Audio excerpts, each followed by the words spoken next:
हुकूमती इत्तेहाद का supreme court के 3 रुकनी बेंच पर अदम एतमाद। दस्तूरी शिकों के तहत इंतखाबात कराना इलेक्शन कमीशन का इख्तियार है।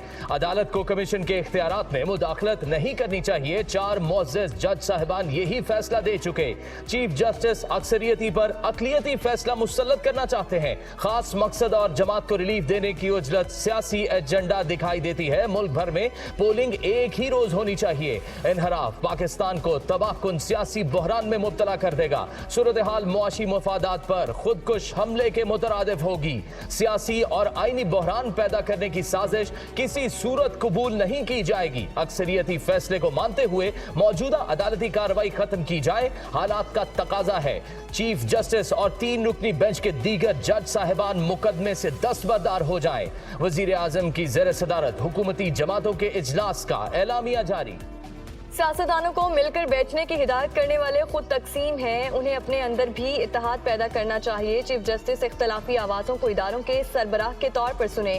वन मैन शो के तासुर के खात्मे के लिए फौरी तौर पर फुल कोर्ट इजलास बुलाएं। जस्टिस काजी फाइज ईसा बेंच के फैसले का एहतराम भी लाजिम है। पार्लियामेंट ने कानून साजी के जरिए आर्टिकल 184(3) से मुतालिक अपनी राय वाज़ेह कर दी।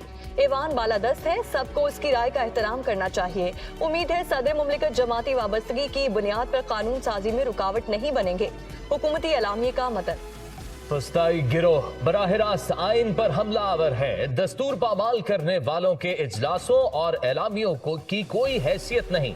आइन के तहत असम्बलियों की तहलील के बाद 90 रोज में इलेक्शन जरूरी। तहरीक इंसाफ अदलिया की पुष्ट पर खड़ी है। जरूरत पड़ी तो इमरान खान मुल्क गिर तहरीक का ऐलान भी करेंगे। हुकूमती एलामिये पर PTI का रद्द अमल।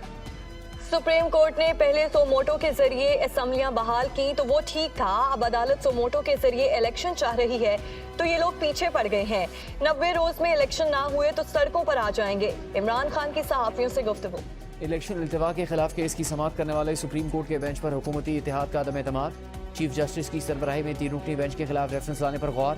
मौलाना फजल रहमान ने कहा कि मौजूदा बेंच फरीक बन चुका, इस पर एतबार नहीं। इमरान खान ने कहा है कि उन्हें डर है ये लोग अक्टूबर में भी इलेक्शन नहीं करवाएंगे। शिकस्त के डर से ये लोग अदालती फैसला नहीं मान रहे। यही जज साहिबान हमारे खिलाफ भी फैसला दे चुके हैं। वीडियो लिंक पर खिताब में इमरान खान ने कहा कि इंतजार कर रहे हैं कि इन्हें नाअहल करवा दें फिर इलेक्शन करवाएं।